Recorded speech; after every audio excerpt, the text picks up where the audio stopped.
বিরতির পর ফিরে আসলাম। জ্ঞানবাপের পর এবার মথুরা শাহী ঈদগাহ মসজিদে সার্ভে। আরজিতে সাই হাইকোর্টের আগামী সোমবার সার্ভের প্যানেল গঠন করবে উচ্চ আদালত। আরো একবার জানিয়ে রাখি, জ্ঞানবাপীর পর এবার মথুরা, যে মথুরার দিকে কার্যত ইতিমধ্যে শাহী ঈদগাহ মসজিদে সার্ভে হওয়ার কথা। আরজিতে সাই হাইকোর্টের সোমবার সার্ভের প্যানেল গঠন করবে উচ্চ আদালত। কি খবর রয়েছে জানবো আমাদের প্রতিনিধি অঙ্কিতা বর্ধনের কাছ থেকে। অঙ্কিতা, ঈদগাহ মসজিদকে কেন্দ্র করে যে সার্ভে হওয়ার কথা সে সম্পর্কে কি সিদ্ধান্ত, কি রায় রয়েছে? একদমই, দেখো, জ্ঞানবাপের পর মথুরার শাহী ঈদগাহ মসজিদ এবং কৃষ্ণ জন্মভূমি মন্দিরে সংলগ্ন এই শাহী ঈদগাহ জায়গাতেই শ্রীকৃষ্ণের আসল জন্মস্থান বলে দাবি করেন অনেক হিন্দুবাদী সংগঠন। এবার সেখানে সার্ভের আর্জিতে সাড়া দিল এলাহাবাদ হাইকোর্ট। আগামী সোমবার সার্ভের প্যানেল গঠন করবে উচ্চ আদালত। এই মুহূর্তে কিন্তু এই খবরটাই উঠে আসছে এবং আধ্যাত্মিক শহর মথুরায় রয়েছেন বেশ কয়েকটি প্রাচীন মন্দির। বিশেষ করে হিন্দুদের বিশ্বাস ওই জায়গাটি নাকি শ্রীকৃষ্ণের জন্মস্থান এবং সেই মন্দির চত্বরে রয়েছে শাহী ঈদগাহ মসজিদ। ইতিহাসবিদদের একাংশের দাবি যে প্রাচীন কেশবনাথ মন্দির ভেঙে মসজিদটি তৈরি করেছিলেন ঔরঙ্গজেব। 1935 সালে ওই মন্দির চত্বরের মালিকানা মথুরার রাজার হাতে সঁপে দেন এলাহাবাদের হাইকোর্ট। পর্যায়ক্রমে সেই শর্ত বার্তার বিশ্ব হিন্দু পরিষদের ঘনিষ্ঠ শ্রীকৃষ্ণ ভূমি ট্রাস্টের হাতে। ফলে দেখো, স্বাভাবিকভাবেই কিন্তু দু ধর্মের মানুষের মধ্যে তৈরি হয় সংঘাত। অবশেষে 1968 সালে এক চুক্তির মাধ্যমে জমির মালিকানা হিন্দুদের হাতে থাকলেও মসজিদটির রক্ষণাবেক্ষণ করার অধিকার কিন্তু পেয়েছিল মুসলিম পক্ষ। এই পরিস্থিতিতে হিন্দুত্ববাদী সংগঠন হিন্দু সেনার তরফে বিষ্ণুগুপ্ত নামের এক ব্যক্তি গত বছর নিম্ন আদালতে দ্বারস্থ হন এবং যার বিরোধিতা করে ইতিমধ্যেই হাইকোর্টে গিয়েছে মুসলিম পক্ষ।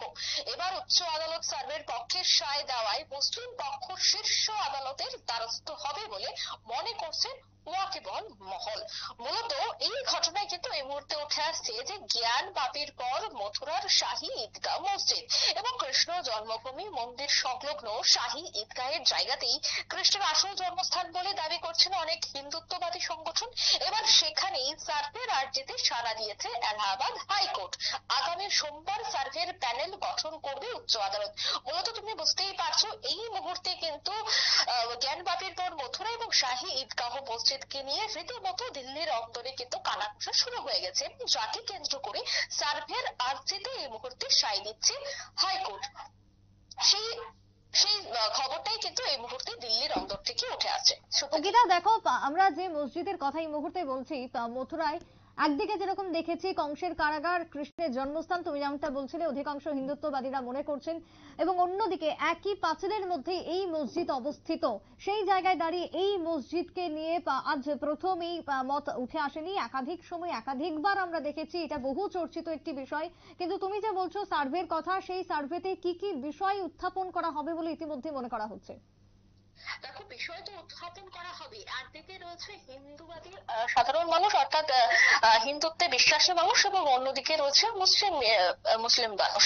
সেক্ষেত্রে এই মুহূর্তে কিন্তু একাধিক ধর্মের একাধিক মত রয়েছে। বিশেষ করে যারা হিন্দুরা রয়েছে তারা মত পোষণ করছে যে এই জায়গায় শ্রীকৃষ্ণের জন্মভূমি, সেই জায়গায় কিভাবে মসজিদ হলো। সে আবার অন্যদিকে যারা মুসলিম ধর্মাবলম্বীরা রয়েছেন তারা কিন্তু তাদের মতো করে তাদের বক্তব্য রাখছে। মূলত দুই পক্ষের বক্তব্য বা দুই পক্ষের মত ইতিমধ্যে উঠে আসছে এবং হাইকোর্ট যে সার্ভের আর্জিতে সায় দিয়েছে সেই আর্জি বা যে সংগঠন ইতিমধ্যে তৈরি হবে সোমবার। এর মধ্যে মূলত কি রয়েছে? কার্যত এই মসজিদকে অন্যত্র স্থানান্তরিতের কথা বলা হচ্ছে। দুই পক্ষ, বিশেষ করে দুই ধার্মিক যে সংগঠন রয়েছে বা যে ধর্ম রয়েছে, সেই ধর্মের পক্ষ থেকে এই মুহূর্তে কি চাওয়া হচ্ছে?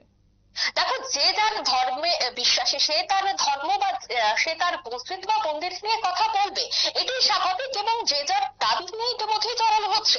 কিন্তু সেই ক্ষেত্রে আইন কিন্তু আইনের কথা বলবে। আইন কোনো তথ্য বা কোনো এভিডেন্স ছাড়া কোনো ধরনের তদন্ত করবে না, বা আগামী দিনের যে রায়, সেই রায় কিন্তু শুধুমাত্র আইনি যে বিভিন্ন পদক্ষেপ বা বিভিন্ন নথি রয়েছে সেইগুলির বিষয়ের উপর ভিত্তি করেই কিন্তু আগামী দিনের শুনানি হবে।